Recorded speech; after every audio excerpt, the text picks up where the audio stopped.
माताओं बहनों को अहोई अष्टमी के व्रत की बहुत बहुत शुभकामनाएं। अहोई माता सभी की संतानों की रक्षा करें, सभी को दीर्घायु रखें और निसंतानों को संतान सुख प्रदान करें। आज इस शुभ अवसर पर सुनिए अहोई माता की कथा और आरती। कथा से पहले हम सभी विघ्नहर्ता भगवान श्री गणेश जी का ध्यान करके गणेश भगवान की कहानी सुनेंगे। एक बार एक अंधी बूढ़ी माई थी जिनका एक बेटा और एक बहू भी थे। वो बहुत गरीब थी। वह अंधी बूढ़ी माई हर दिन नियम से गणेश भगवान की पूजा किया करती थी। गणेश भगवान एक दिन बूढ़ी माई की पूजा से प्रसन्न होकर उनके सामने साक्षात सन्मुख आकर बैठ गए और बोले, बूढ़ी माई, तू प्रतिदिन निस्वार्थ भाव से मेरा पूजन करती है, मैं तुझ पर प्रसन्न हूँ, जो चाहे सो मांग ले। तब बूढ़ी माई बोली, हे विघ्नहर्ता भगवान गणेश, मुझे मांगना तो आता नहीं, सो मैं क्या मांगू। तब गणेश भगवान कहने लगे, ठीक है माई, मैं कल आऊंगा, तब तक तू अपने बहू बेटे से पूछकर कुछ मांग लेना। ऐसा कहकर गणेश जी अंतर्ध्यान हो गए। तब बूढ़ी माई ने अपने बहू बेटे से पूछा तो बेटा बोला, माँ धन मांग लेना। बहू बोली, माँ जी पोता मांग लो। तब बूढ़ी माई ने सोचा कि बेटे बहू तो अपने अपने मतलब की बातें कर रहे हैं, इसलिए उस बूढ़ी माई ने अपनी पड़ोसन से जाकर पूछा। पड़ोसन कहने लगी, बूढ़ी माई, तुम्हारी तो बस थोड़ी सी ही जिंदगी बची, क्यों मांगे धन और क्यों मांगे पोता। तू तो केवल अपनी आंखों की रोशनी मांग, जिससे तेरा आगे का सारा जीवन सुख से बीत जाए। तब उन बूढ़ी माई ने बेटे बहू और पड़ोसन की बात सुनकर घर में जाकर सोचा कि ऐसा क्या मांगू जिससे बेटा बहू भी खुश हो जाए और मेरा भी भला हो जाए। मैं तो वही मांगूंगी। अब जब दूसरे दिन गणेश भगवान बूढ़ी माई के सन्मुख आए तो बोले, बूढ़ी माई मांग ले। गणेश भगवान के वचन सुनकर बूढ़ी माई हाथ जोड़कर बोली, हे विघ्नहर्ता, अन्न देवो, धन देवो, निरोगी काया देवो, अमर सुहाग देवो, दीदा गोढ़ा देवो, सोने के कटोरे में पोते को दूध पीता देखूं, अमर सुहाग देवो और समस्त परिवार को सुख देवो। आपके श्री चरणों में मुझे स्थान भी देवो। बूढ़ी माई की बात सुनकर गणेश भगवान बोले, बूढ़ी माई, तूने तो मुझे ठग लिया और कहती है कि मुझे मांगना नहीं आता।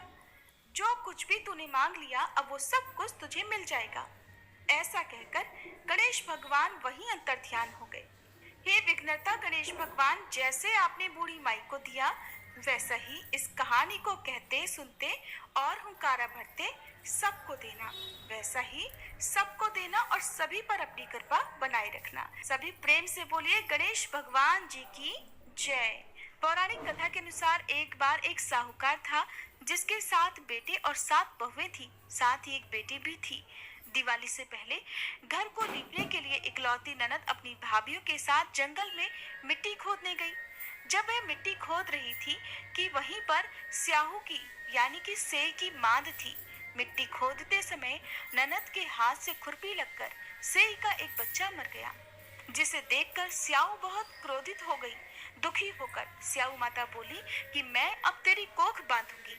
तब ननद अपनी 7 भाभियों से कहने लगी कि तुम में से कोई मेरे बदले कोख बंधवा लो, लेकिन सबने इनकार कर दिया। परंतु छोटी भाभी सोचने लगी कि अगर मैं अपनी कोख नहीं बंधवाऊंगी तो सासू नाराज होंगी। ऐसा विचार कर ननद के बदले में छोटी भाभी ने अपनी कोख बंधवा ली।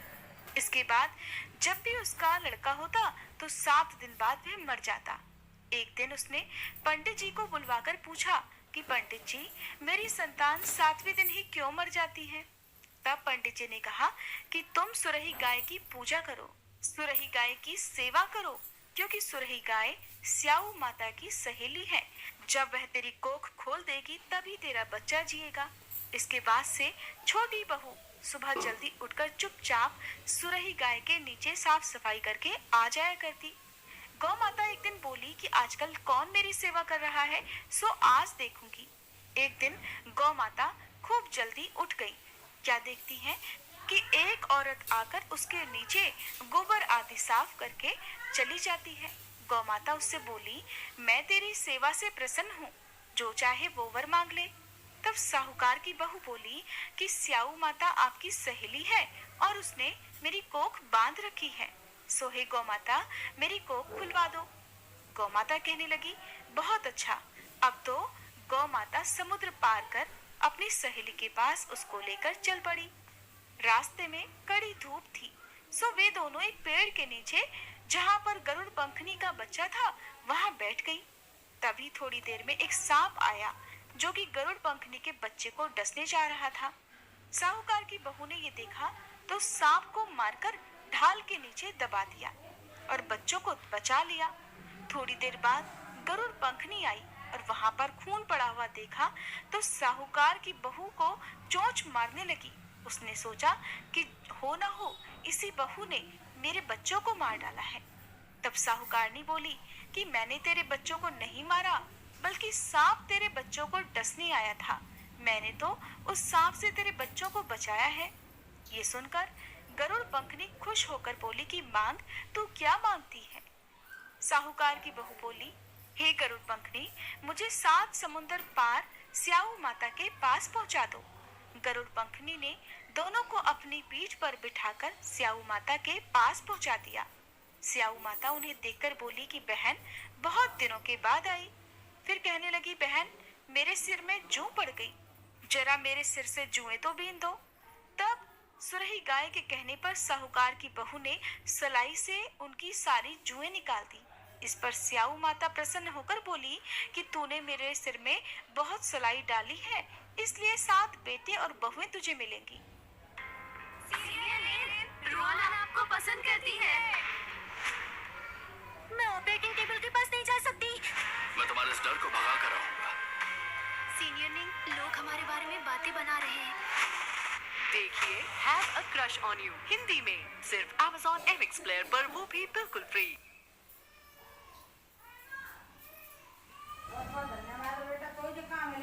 तुझे मिलेंगी। वह बोली, हे स्याऊ माता, मेरे तो एक भी बेटा नहीं है, 7 बेटे कहाँ से होंगे? स्याऊ माता बोली, वचन दे दिया सो दे दिया, वचन से फिरूं तो धोबी कुंड पर कंकरी हो जाऊं। जब साहूकार की बहू बोली, मेरी कोख तो तुम्हारे पास बंद पड़ी है। ये सुनकर स्याऊ माता बोली, तूने तो मुझे ठग लिया। मैं तेरी कोख खोलती जो नहीं, परंतु अब तो खोलनी पड़ेगी। जा, तेरे घर तुझे 7 बेटे और 7 बहुएं मिलेंगी। तू जाकर उजमन करियो, 7 अहोई बनाकर 7 कढ़ाई करियो। साहूकार की बहू खुश होकर घर लौट आई। घर लौटकर आई तो देखा 7 बहुएं और 7 बेटे बैठे हुए हैं। वह बहुत खुश हो गई। तब उसने 7 अहोई बनाई, 7 उजमन किए और 7 कढ़ाई की। रात के समय जेठानियां आपस में कहने लगी कि जल्दी जल्दी नहाकर पूजा कर लो, कहीं छोटी बच्चों को याद करके रोने ना लग जाए। थोड़ी देर में उन्होंने अपने बच्चों से कहा कि जाओ बच्चों, अपनी चाची के घर जाकर देख कर आओ कि वह आज अभी तक रोई क्यों नहीं, क्योंकि हर साल अहोई अष्टमी के दिन छोटी बहू अपने बच्चों को याद करके खूब रोया करती थी। बच्चों ने जाकर देखा कि चाची तो कुछ मान रही है, खूब उजमन हो रहा है। ये सुनते ही जेठानियां दौड़ी दौड़ी उसके घर आई और जाकर कहने लगी, छोटी बहू, तेरी कोख तो बंधी हुई थी, तूने कैसे कोख खुलवा ली? तो वह बोली, तुमने तो कोख बंधाई नहीं, सो मैंने ही कोख खोल दी है। स्याऊ माता ने कृपा करके मेरी कोख खोल दी। हे स्याऊ माता, जिस प्रकार आपने मेरी कोख खोली, उसी प्रकार संतान सुख की इच्छा रखने वाली सभी महिलाओं की कोख भी खोल देना। संतान सुख की कामना रखने वाली हर महिला को संतान सुख देना और जिनकी संतानें हैं उनकी सभी संतानों की रक्षा करना। अब सुनिए अहोई अष्टमी व्रत की दूसरी कथा। अहोई अष्टमी के दिन राधा कुंड में स्नान करने से संतान को दीर्घायु मिलती है। वहीं निसंतान महिलाएं यदि राधा कुंड में स्नान करके अहोई अष्टमी का व्रत करके कथा का श्रवण करती हैं, तो उनकी झोली में भी संतान सुख प्राप्त होता है। कथा के अनुसार बहुत समय पहले झांसी के निकट एक नगर में चंद्रभान नामक साहूकार रहता था। उसकी पत्नी चंद्रिका सर्वगुण संपन्न, सुंदर, सती साध्वी और चरित्रवान तथा बुद्धिमान महिला थी। उसके कई पुत्र पुत्रियां थीं, परंतु वे सभी बचपन में ही परलोक सिधार चुके थे। दोनों पति पत्नी संतान न रह जाने से बड़े दुखी और व्याकुल रहते थे। वे दोनों प्रतिदिन मन में सोचा करते कि हमारे मर जाने के बाद हमारी इस अपार धन संपदा को कौन संभालेगा, कौन देखभाल करेगा। एक बार उन दोनों पति पत्नी ने निश्चय किया कि वनवास लेकर शेष जीवन प्रभु की भक्ति में बिताएं और इस तरह से वे दोनों अपना घर बार छोड़कर वन की ओर चल पड़े। बहुत देर तक चलने के बाद जब वे रास्ते में थक जाते तो रुककर किसी पेड़ के नीचे लेटकर विश्राम कर लेते और थोड़ी देर के बाद फिर चल पड़ते। इसी प्रकार चलते चलते धीरे धीरे वे बद्रिकाश्रम के निकट शीतल कुंड जा पहुंचे। वहां पहुंचकर दोनों ने निराहार रहकर प्राण त्यागने का निश्चय कर लिया। इस प्रकार निराहार और निर्जल रहते हुए उन्हें 7 दिन हो गए। तब आकाशवाणी हुई कि तुम दोनों पति पत्नी अपने प्राण मत त्यागो। ये सारा दुख तुम्हें तुम्हारे पूर्व जन्म के पापों के कारण भोगना पड़ा है। यदि तुम्हारी पत्नी कार्तिक मास के कृष्ण पक्ष में आने वाली अहोई अष्टमी को अहोई माता का व्रत और सच्चे मन से पूजन करे तो अहोई माता प्रसन्न होकर तुम्हें साक्षात दर्शन देंगी और तुम उनसे दीर्घायु पुत्रों का वरदान मांग लेना। और व्रत के दिन तुम राधा कुंड में स्नान अवश्य करना। चंद्रिका ने आकाशवाणी के बताए अनुसार विधि विधान से अहोई अष्टमी के दिन अहोई माता का व्रत और पूजा अर्चना की और इसके बाद राधा कुंड में स्नान किया। जब वे पति पत्नी स्नान आदि के बाद अपने घर पहुंचे तो उन दोनों को अहोई माता ने साक्षात दर्शन देकर वर मांगने के लिए कहा। तब उन दोनों पति पत्नी ने हाथ जोड़कर कहा कि माता, हमारे बच्चे अल्पायु में ही परलोक सिधार जाते हैं, कृपया आप हमें बच्चों की दीर्घायु का वरदान दें। तब तथास्तु कहकर अहोई माता वहीं अंतर ध्यान हो गई। कुछ समय के बाद साहूकार दंपत्ति को दीर्घायु पुत्रों की प्राप्ति हुई और वे सुखपूर्वक अपना गृहस्थ जीवन बिताने लगे। इस प्रकार अहोई माता की कृपा से निसंतानों को संतान सुख मिल जाता है और संतान की दीर्घायु का आशीर्वाद प्राप्त होता है। सभी प्रेम से बोलिए अहोई माता की जय। अहोई अष्टमी व्रत विधि। अहोई अष्टमी के दिन प्रातःकाल स्नान आदि के बाद संतान की कुशलता के लिए व्रत पालन का संकल्प लें। इस व्रत को निर्जल निराहार या सामर्थ्य न होने पर फलाहार ग्रहण करके भी रखा जा सकता है। सुबह की पूजा में ही शाम की पूजा की भी तैयारी कर ली जाती है, जिसमें दीवार पर देवी अहोई की छवि बनाई जाती है। छवि बनाने के लिए और पूजन करने के लिए अहोई माता की किसी भी छवि में अष्ट कोष्ठक यानी 8 कोने बनाने चाहिए, क्योंकि ये पर्व अष्टमी तिथि से संबंधित है। देवी अहोई के समीप में सेही अर्थात सेई यानी कांटेदार मूषक और उसके बच्चों की भी छवि बनाएं। अगर दीवार पर छवि बनाना संभव ना हो तो बाजार में मिलने वाले रेडीमेड पोस्टर या तस्वीर का पूजन भी किया जा सकता है। पूजा स्थल को गंगा जल से पवित्र करें, गेरू से लीपें और अल्पना बनाएं। भूमि या फिर लकड़ी की चौकी पर गेहूं बिछाने के बाद पूजा स्थल पर जल से भरा एक कलश रखें। कलश का मुंह मिट्टी के ढक्कन से बंद कर दें। कलश के ऊपर मिट्टी का एक छोटा बर्तन या करवा रखें। करवे में जल भरकर ढक्कन से ढक दें। नाल यानी कि टोटी वाला करवा ही आपको पूजा में प्रयोग करना है और टोटी पर आपको सरई लगा देनी है, जिस तरह से करवा चौथ में सीकों का पूजन किया जाता है, जो एक तरह का सरपत होता है।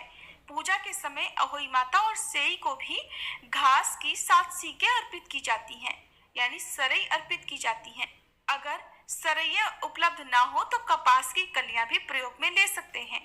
पूजा में प्रयोग होने वाले नैवेद्य जैसे 8 पूड़ी, 8 पुए और हलवा तैयार कर लें और फिर ये सभी नैवेद्य परिवार की किसी वृद्ध महिला को या किसी ब्राह्मण को दक्षिणा सहित प्रदान भी किए जाते हैं। इसके बाद जो व्रती महिलाएं होती हैं वो शाम की पूजा की तैयारी करने के बाद दिन भर व्रत रखें। व्रत रखने के बाद शाम को सूर्यास्त के बाद अहोई माता की विधि विधान से पूजा करें। शाम के समय इस व्रत में मुख्य पूजा की जाती है। परिवार की महिलाओं के साथ या अन्य महिलाओं के साथ अहोई अष्टमी की पूजा समूह में भी कुछ जगह पर की जाती है। अब अहोई माता को यानी इस व्रत में भगवान शिव और देवी पार्वती जी की पूजा का विधान है। फिर अहोई माता को अक्षत, रोली, धूप, दीप, दूध अर्पित करें। सुबह तैयार की गई वस्तुएं माता को अर्पित करें और इस व्रत में स्याऊ की माला भी गले में धारण की जाती है, जिसमें चांदी के 2 मोतिये सहित स्याऊ को धागे में पिरोकर पूजा करें और उसके बाद आपको गले में पहनना होता है। जिसकी जितनी संतान होती है उतनी संख्या में में हर साल एक एक मोती बढ़ाना होता है। पूजा के समय स्त्रियां अहोई माता की कथा सुनती हैं या सुनाती हैं और अहोई माता के साथ साथ सेही की भी पूजा की जाती है।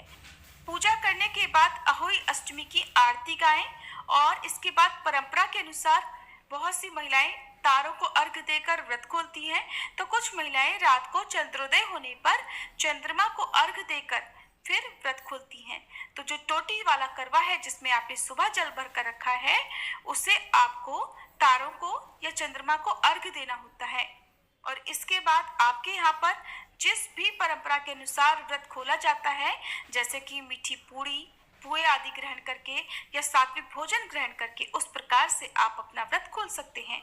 व्रती महिलाएं स्याहू माला को दिवाली तक पहनकर रखती हैं और फिर उसे उतारकर संभाल कर सुरक्षित जगह पर रख लेती हैं। इस दिन कुछ जगह पर परंपरा के अनुसार 2 करवे में जल भरकर रखा जाता है। एक करवे में रखे हुए जल से तारों को या चंद्रमा को अर्घ देकर व्रत खोल लिया जाता है और दूसरे करवे में रखा हुआ जल दीपावली के दिन संतान को स्नान कराने के लिए प्रयोग में लाया जाता है। मान्यता है कि अहोई अष्टमी की पूजा और व्रत से संतान को लंबी उम्र और अच्छे स्वास्थ्य का आशीर्वाद प्राप्त होता है। तो ये थी अहोई अष्टमी की विधि। अब सुनिए अहोई माता की आरती। ओम जय अहोई माता, मैया जय अहोई माता, तुमको निस दिन ध्यावत हरि विष्णु विधाता।